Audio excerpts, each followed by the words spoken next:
All right, so a lot of you guys have seen that. I bring this meeting to order. Espeon and Umbreon, we are now in session. So Pokemon's got a new printing facility. Been confirmed by PokeBeach as well as other sources that Millennium, is that the name of it? Yeah, Millennium is Print Group. leasing out a 1.27 million square foot facility. So let's zoom out. Let's talk about it. So it's now 2026, Jack. Crazy. Right? I know. So in 2022, TPCI purchased Millennium Print Group, and Millennium Print Group prints for multiple TCGs, not just Pokemon, but the Pokemon Company International purchased them in 22. Currently, according to the developers, they signed the lease. Okay, so before we get all excited and they're like, oh my gosh, they're going to print a whole bunch of Ascended Heroes, let's just talk through that. Let me give some context. 1.27 million. We signed a lease for like 4,000 square feet. We first saw it in April. Yes. We didn't open until the end of October. Right. So that's like 6 months for us to do that. Right now, we're not a multinational, multi-country conglomerate, right? We don't have unlimited capital at our disposal, but it took us about 6 months for 4,000 square feet. According to the developers, this is straight from the article, the existing 400,000 square feet of buildings will begin in early 2026. And a new state-of-the-art 866,000 square foot advanced manufacturing facility will be completed in 27, with full-scale operations expected to commence in late 2028. So late 2028 is not just 2 years from now, it's like 2 years, probably Q4 2028, which puts you, gosh, we're almost 30 months out. Yeah.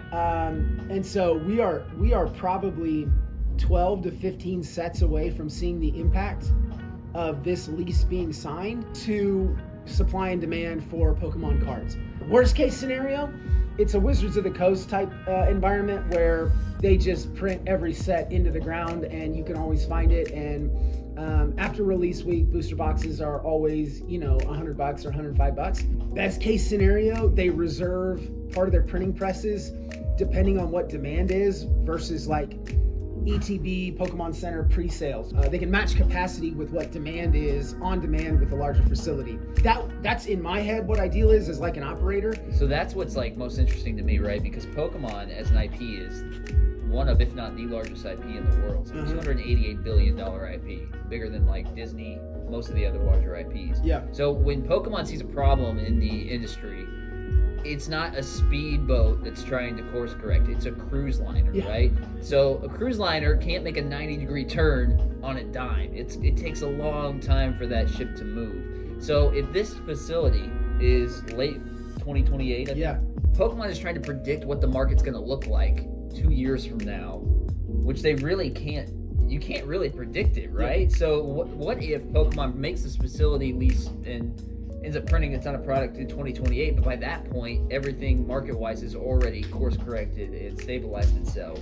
Then what does it look like? To your point, are they going to hold reserves at that point and scale back, but they have this giant facility that's just taking up dead air now? Yeah. Like, how do they gauge that? Yeah, so I don't know what the square footage to printed card ratio is, like how much square footage equals how many printed cards in a time frame. I don't know what that is, right?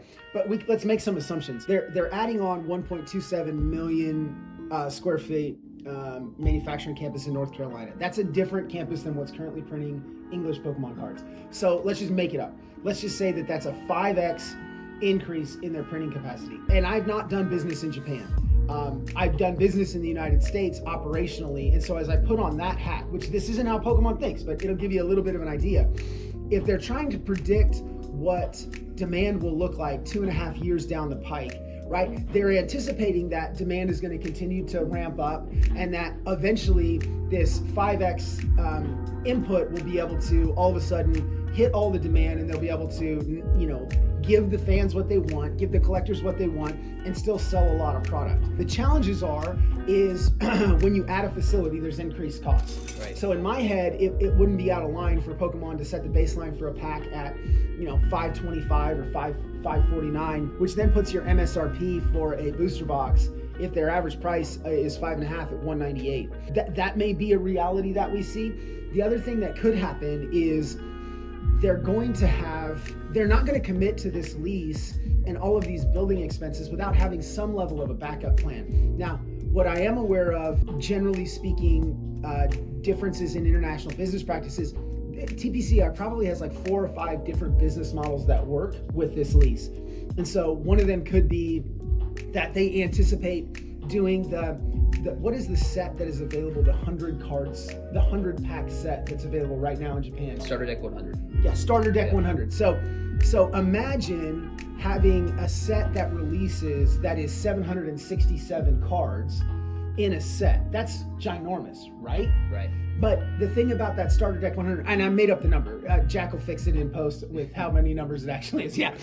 But imagine having a set that's released that's over 700 cards in a natural release. Now of that, there's a whole bunch of reprints. I think there's only like 50 new cards that are coming out in the starter deck 100 or something like that, right? Yeah. And so you would be able to do that at capacity because your bottleneck is no longer printing. Your bottleneck is the artists making the cards. There's another thing that I would anticipate is coming down the pipeline also, which is we all know how big Pocket was. When you love to see Pocket cards. Yeah, we talked about that. Yeah. So I'm sure some of you are aware of this, maybe you're not. You can play Pokemon, the trading card game, online on your phone. In fact, there are multiple tournaments that are held weekly with a healthy amount of prize money for people that are logging in and playing online, right, against each other. Well, that's what happens with Pocket right now, but there's no physical game. Part of my situation with Pocket is there's a new set, I don't know, every other, Thursday. And so I don't have all the cards, but there's a bajillion cards in there.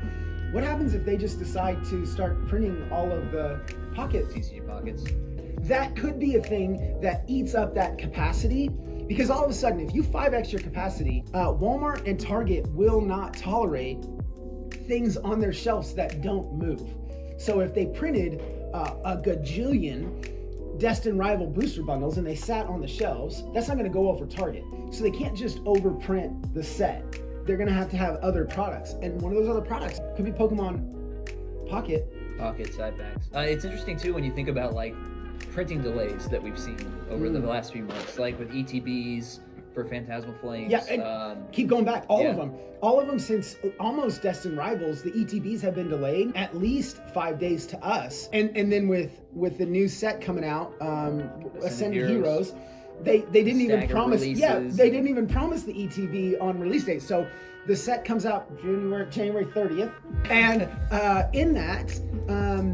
You only get 2 packs and 3 packs. You don't even get the ETB. Right. And the ETB is released 3 weeks later in February. And that's basically Pokemon saying, yeah, we've had a hard time printing ETBs to scale and hitting our deadline. So we're just going to push the deadline back. That way we have it all. So then to your point too about the TCG Pocket sets coming out like every other Thursday, I know a lot of Pokemon fans are feeling fatigued from the amount of sets in the TCG that are released every 2 months and can't really keep up because they're still trying to collect from previous sets that have been scalped I have in Target and they can't find it anywhere. So if Pokemon ramps up printing with a new printing facility, what if they start pumping out new sets faster even still? Yeah. Because right now we're sitting, so think about it, Phantasmal Flames dropped at the end of November? Yes. So we're waiting till February basically to get our ETBs of Ascended Heroes. Ascended Heroes drops at the end of January, but really the real set drops in February when we get the ETBs, right? So you're looking at like a 3-month window right now. Yep. Whereas we're used to like a 2-month window. Yep. And then you look at other things that happened like with Mega Evolution and Phantasmal Flames, that was like a 1-month window. Yeah, so zoom out. As we zoom out to like a 30,000 foot view, trying to think how TPCI is thinking and what they're trying to do. Within the last 5 years, since 25th anniversary, there's a lot of things that have happened. They've started putting out cash prizes for their tournaments, which then brings people who were hobby enthusiasts playing the game to now it's a career. There are plenty of people that are making, $50,000, $60,000, $70,000 a year, and they're traveling the world and doing what they love. Like that's a huge win for a 20-something who's coming out of college or in the middle of college. Like that's a win. They've seen almost 2 giant spikes in demand. One was Evolving Skies, and then it was kind of Prismatic Destined Rivals era for us. And so I think they can prepare better for that. But I think in their mind is people love Pokemon. How do we get as much Pokemon in front of them as possible? Well, we can only do a set every 8 weeks, or we can only do a set every 9 weeks, or 6 a year, whatever the case may be. Well, let's just introduce a whole new product. 5xing your facility size operationally doesn't make sense. They don't want products sitting on the shelf. Right? We want products sitting on the shelf because that drives prices down, right? That all of a sudden makes a Black Friday sale for an ETV, $19. Like we want that, but they don't want that. It's economics, it's supply and demand and price curves and all that sort of stuff. And so in that, my gut says they're looking to print other products. They're going to bring some other things to market. And maybe what that means is, like they did on Black Friday, and some of the retailer only, like Amazon had their boxes that only they got, and Target had their boxes with the, right? So maybe they do that, and that's another way to get packs out in. Because if you're frustrated with Pocket because there's all these new sets coming out, I think there's a collector base that would want to collect all of the immersives. Yeah. And one way to be able to do that is you have packs. It makes sense in my head because I don't think we're in an era yet where you can pay for an artist like Akira Agawa to design you a card that's only available on your phone. NFTs failed.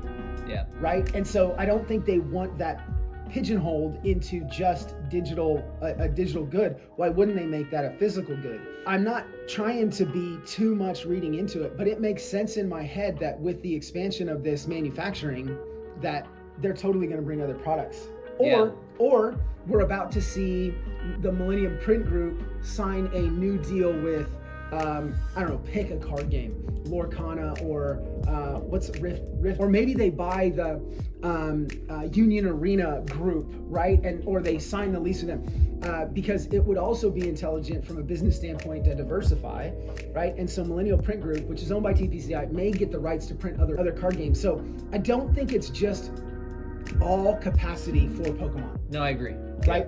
And I think they'll get extra capacity coming out of this North Carolina facility. But I think either they launch a new product, which is they launch a physical Pokemon Pocket cards, or they add on additional card games to print. So that's a lot of theory. That's a lot of boring. Tinfoil hat. Yeah, and it's a lot of boring operational behind the scenes stuff. The TLDR is, hey, they signed a lease.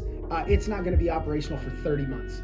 Anyways, yep, so facility on the way. Looks like it's going to be late 2028. Yep. And nothing really impacts anything as of now. Yeah, I would just... It's on the radar. Keep your ears up, listening to what could be coming down the pipe from Pokemon. And don't be surprised if they introduce either a whole new set of products, a whole new product line like Pocket, or potentially reprints of stuff. It wouldn't surprise me at all with that extra capacity. Yep. Thanks, brother. Yep, cool. Meeting adjourned. Meeting adjourned.